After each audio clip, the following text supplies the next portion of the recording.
continuación, tenemos la participación del doctor Ricardo Cerón Placa, del Centro de Investigación y Estudios Avanzados del Instituto Politécnico Nacional, con el tema Exposición itinerante hacia una era de las energías alternativas. Bienvenido.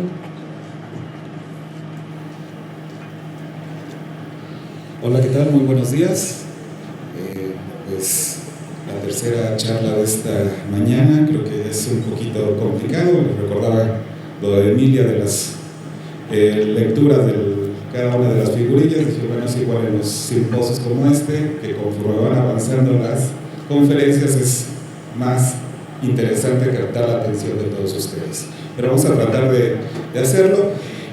Nosotros siempre nos ha parecido un tanto importante tener este tipo de retroalimentación. Sin embargo, bueno, son proyectos que están arrancando, que estamos iniciando, y por lo tanto, bueno, la cantidad de información que podemos compartir es todavía muy limitada. Sin embargo, sí quisiera compartirles un poco y quisiera arrancar con eso, esta exposición, con lo que se refiere a un trabajo previo que tuvimos el año pasado, igual una exposición itinerante, y que nos valió mucho de fundamento para empezar a construir esta exposición de este año. La del año pasado se llamó El cerebro y las enfermedades neurodegenerativas, una exposición que a un año ha presentado un relativo éxito, de acuerdo a cómo se quiera medir todo esto, pero es una exposición que ha tenido alrededor de 85,000 visitantes en lo que va de 8 meses más o menos de presentación, y que con ello logramos muchísimos de los objetivos planteados. Sin embargo, uno de los grandes problemas a los que nos enfrentamos fue con la movilidad. Por eso esta exposición que les voy a presentar de fuentes alternas de energía, quisimos tener esas herramientas para movilizar más fácilmente esta exposición y que pudiera llegar a un mayor número de lugares sin tener esas complicaciones, dado que la anterior fue basada en objetos muy grandes, muy vistosos, muy interactivos, pero que en realidad nos ha costado muchísimo trabajo mover de un lado a otro. Tratamos de corregir este tipo de situación, tratamos de involucrar un número mayor de gente, etcétera, y pudimos hacer algunas adecuaciones y esperaremos a ver qué tanto funciona. Para ello traje parte de la exposición para que vayan compartiéndola. Voy a empezar a recorrer una tableta que viene precargada con realidad aumentada para que ustedes puedan apreciar un poco más lo que se está haciendo en esta exposición.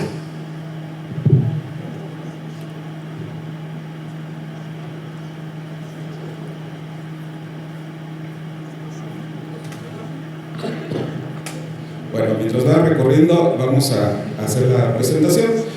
Nosotros partimos siempre del hecho, tanto para escoger los temas, de qué es lo que está sucediendo, cómo nos capta el público. Nosotros estamos en un área de comunicación social en el Centro de Investigación y Estudios Avanzados Investad, y muchas veces nuestro gran reflejo son los medios de comunicación.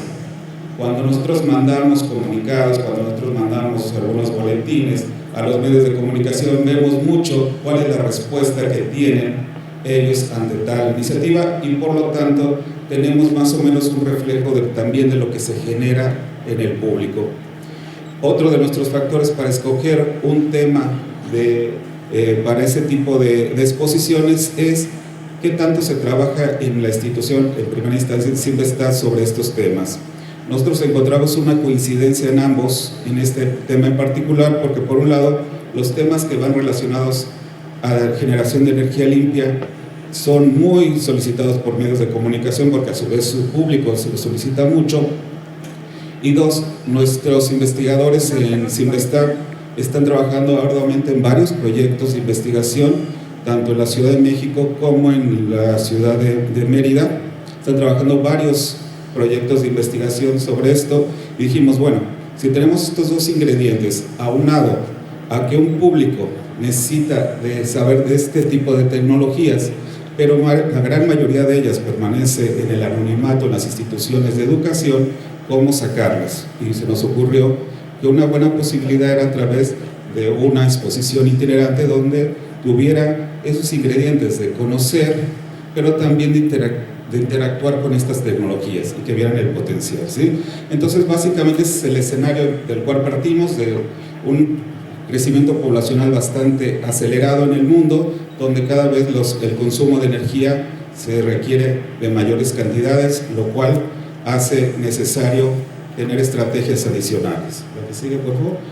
Y bueno, por otro lado tenemos el inminente agotamiento de los combustibles fósiles y lo que le está ocasionando a nuestro planeta. ¿Sí? Esto es algo controversial incluso para muchos investigadores, cambio climático producido por combustibles fósiles, pero sin embargo creímos innecesario que estuviera presente dentro de nuestra exposición este tema y también como punto fundamental para el desarrollo de nuestra exposición itinerante. ¿Sí? La que sigue, por favor. Bueno, ¿cuáles eran los objetivos? Se los había comentado, es ofrecer información de forma accesible acerca de estudios científicos y el desarrollo de tecnologías en México relacionadas con las fuentes alternas de energía. Esto fundamentalmente basado tanto en casos de éxito a nivel internacional, que se tienen ya muchos casos a nivel internacional, como también algunos desarrollos que se están teniendo en México, tanto en universidades como a nivel de gobierno federal. Adelante. Bueno, esto era algo importante de lo que les comentaba, brindar un panorama del uso de fuentes alternas en el mundo. Tenemos muchos casos, nosotros nos basamos principalmente para presentar esto en los casos de los países nórdicos, sobre todo Suecia, que tiene un programa muy avanzado y que, bueno, hemos tenido relación con ellos en conocer varios de sus proyectos, entre ellos el de biocombustibles, y también cosas como el parque eólico que tienen en Dinamarca, que es un potencial de generación de energía. Y bueno, esto es lo que les platicaba. Tenemos proyectos de investigación en varias instituciones de educación superior. En concreto, esta es una de las estufas solares que se tienen en Simvestab y que se fue creada precisamente para un problema real en las Islas Marías, donde se estaba agotando el combustible, y que fue una solución para ese tipo de lugares, y que, bueno, con los estudios que se han realizado, tiene un gran potencial para estar en zonas semidesérticas y desérticas del norte del país. ¿De qué nos valimos para esta exposición? Bueno, una vez que ya teníamos el tema delimitado, que ya teníamos más o menos visualizado qué proyectos y todo, tuvo que haber una reunión en conjunto, no solo con los que estamos involucrados directamente en el proyecto, sino con varios investigadores del Simvestab e incluso de algunas otras instituciones. ¿Qué se planteó en ese entonces? ¿Cómo presentarlo y qué presentar de este proyecto? Y cuáles eran las herramientas por las cuales deberíamos demostrar y que pudiera ser más accesible al público, sobre todo al público juvenil, que es al que vamos como nuestro público objetivo, este tipo de temas. Para ello nos valimos de maquetas, infografías, prototipos, fotografías, materiales didácticos, realidad aumentada, que es lo que le estamos circulando ahorita, conferencias, videos, y algo bien importante y que lo mencionaba mucho María Beyer, era lo de los textos. Tenemos siempre esa percepción de que el público, sobre todo el público joven, lee muy poco. Entonces fue un gran reto saber cómo presentar sobre todo los textos en esta exposición.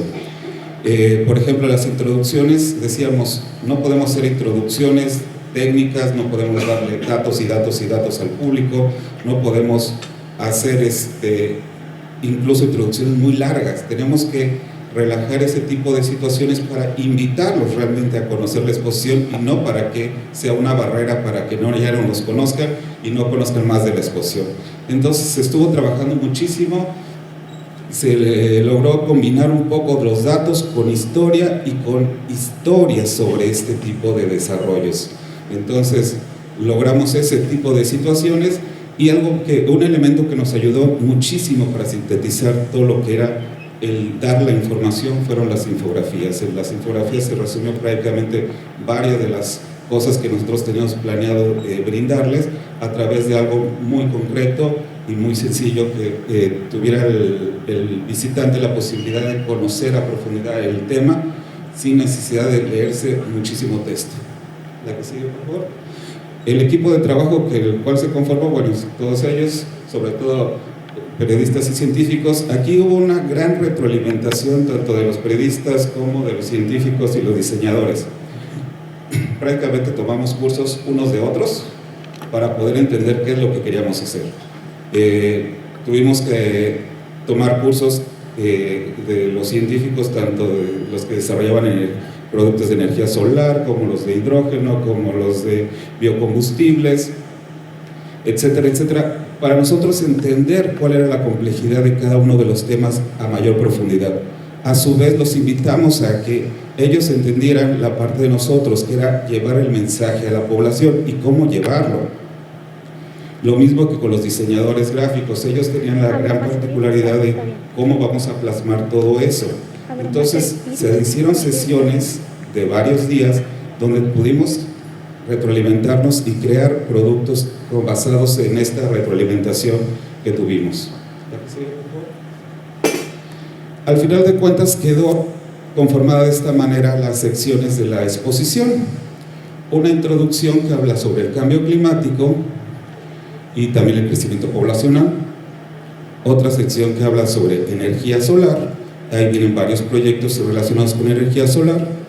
Otra que viene de los biocombustibles, que viene desde qué es un biocombustible, cuáles son las generaciones de producir biocombustibles, hasta lo que es una biorefinería, cómo se produce una biorefinería, cuáles son las partes de una biorefinería.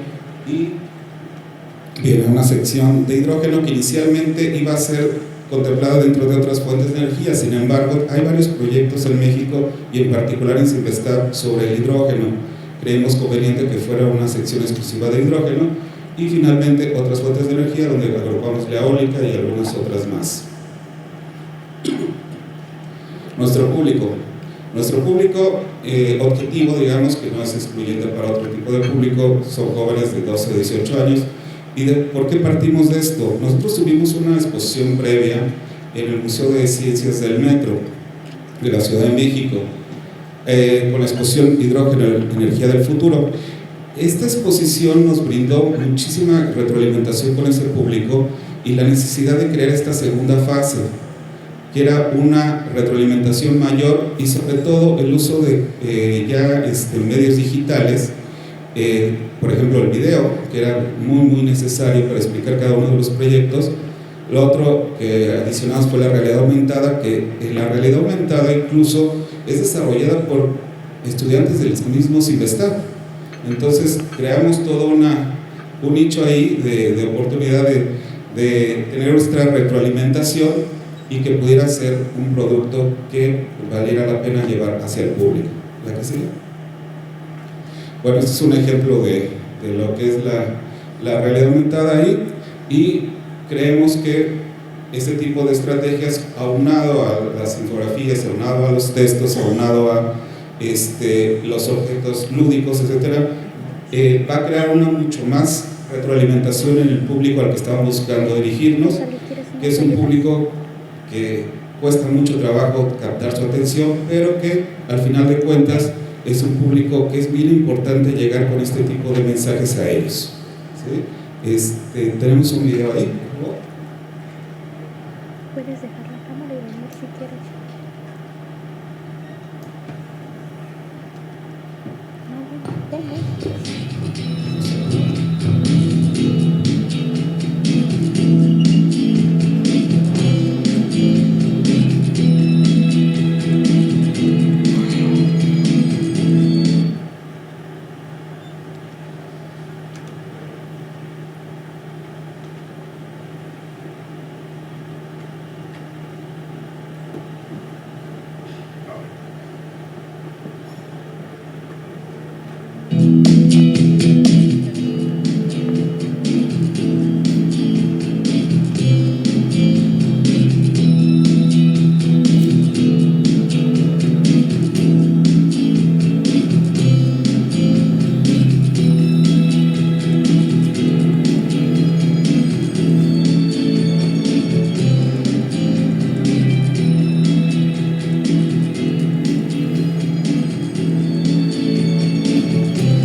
consideramos importante dentro de esta exposición es que no solo en el lugar van a poder tener acceso a toda esta información, sino que adicionalmente, como ustedes vieron en el video, hay unos trípticos que la gente se va a llevar y con ellos se va a llevar también los marcadores, y con la descarga de la aplicación que está actualmente en Android y próximamente también la van a tener para Mac,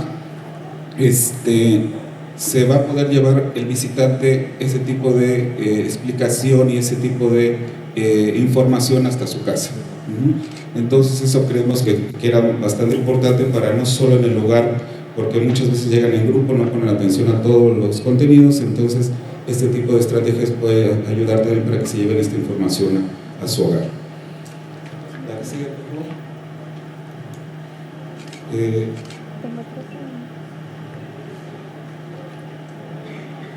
Bueno, les explicaba que no tenemos ahorita todavía resultados porque realmente la primera parada que hizo la exposición es en la sala de exposiciones temporales del Museo de Chiapas, fue hace exactamente una semana.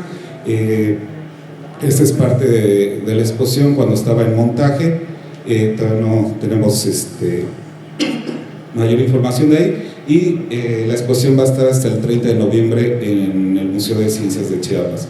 Posteriormente, la que sigue, por favor, va a migrar al Museo Péndulo de Foucault de la ciudad de Querétaro, y de ahí ya en el 2017 tenemos algunas solicitudes en concreto, porque incluso coincide en algunos casos con algunas actividades que tienen de energías renovables o cambio climático que ya nos lo han solicitado, por ejemplo con el Comecito, ¿sí?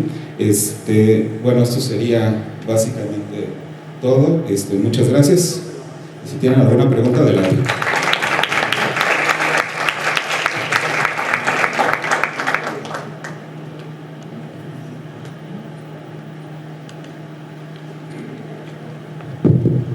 Muchas gracias. Tenemos preguntas aquí. Dice, ¿cuáles son los montos de envío o transportación de la exposición y cómo los calcularon? Yo me refería mucho a la anterior. La anterior, nosotros tuvimos que utilizar para todos nuestros envíos camiones de 3,5 toneladas, porque eran unos estructuras bastante grandes. Eso te triplicaba el costo de envío en cualquier circunstancia, o sea, ya fuera por paquetería, fuera en transporte, incluso proporcionado por la institución. El consumo de energía, de combustible y todo era triple lo que gastabas. Entonces, eso fue una de nuestras primeras, digamos, observaciones que tuvimos al proyecto de este año. Y lo de este año, realmente con cualquier camioneta de mediano tamaño se puede transportar prácticamente el contenido, porque aparte las opciones lúdicas, los objetos que son lúdicos ahí son desarmables, entonces totalmente se abarata el costo de transportación, que era una de las observaciones que siempre nos ponían en la exposición anterior, porque hubo alrededor de 15 solicitudes para la del cerebro y las enfermedades neurodegenerativas. Sin embargo, esa siempre era la gran limitante de las instituciones que nos la solicitaban. Tenemos otra pregunta de Ismael Trejo del Colsan. ¿Qué tanto incluyeron el tema social en la exposición? Costos e implicaciones de este tipo de energía. Todo eso viene, por ejemplo, incluso el potencial de uso de cada uno de los proyectos, el grado de avance de cada uno de ellos. En esta primera fase estamos incluyendo básicamente, son alrededor de 8 proyectos de investigación que ya tienen gran adelanto. Estamos calculándole incluso que podemos llegar a 12 más o menos este año para poder completar y darles una opción muy enriquecedora al público para que pudieran poder apreciar eso. Y bueno, tenemos 2 preguntas con respecto a jóvenes. Dice si cuentan con una medición de impacto de la plataforma interactiva con los usuarios jóvenes. Y la siguiente, el tema es de interés público en la actualidad. ¿Por qué solo se pensó en jóvenes entre 12 y 18 años? Les explicaba que la razón de los jóvenes fue sobre todo por el hecho que tuvimos una exposición previa donde tuvimos una serie de cuestionarios, algunas hojas de comentarios y demás, y siempre la población que más nos preguntaba cosas era la población más o menos de esta edad. Posiblemente estuvimos en el Metro La Raza, ahí confluyen tanto estudiantes del Politécnico Nacional, obviamente del CINVESTAR, hay una preparatoria de la Universidad Nacional Autónoma de México, hay varias preparatorias privadas y también universidades privadas, y está también el Colegio de Ciencias y Humanidades de la UNAM. Posiblemente ahí estuvo nuestro grupo mayor, y la verdad que donde tuvimos mayor número de preguntas, mayor número de comentarios, de sugerencias y todo, fue en este grupo de edad. Por eso fue una de las razones para llegar a este público. Bueno, la medición de impacto, bueno, vamos a tener un contador de cuántas veces descarga la aplicación, lo cual no quiere decir necesariamente que sea nuestro número de visitantes, dado que en la exposición como tal vamos a tener, pues digamos, tabletas donde la gente va a poder ver la exposición así como lo tienen ustedes, sin necesidad de descargar desde sus dispositivos. Lo ideal sería que la gente descargara de su dispositivo, que realmente son teléfonos, la aplicación, y poder tener esa medición. Lo que hemos notado y lo que nos han comentado de Chiapas es que sí, la gente se queda un buen rato viendo todo esto, y sí les interesa incluso llevarse el tríptico para poderlo aplicar en su casa. Bueno, agradecemos a Ricardo Cerón Plata su participación.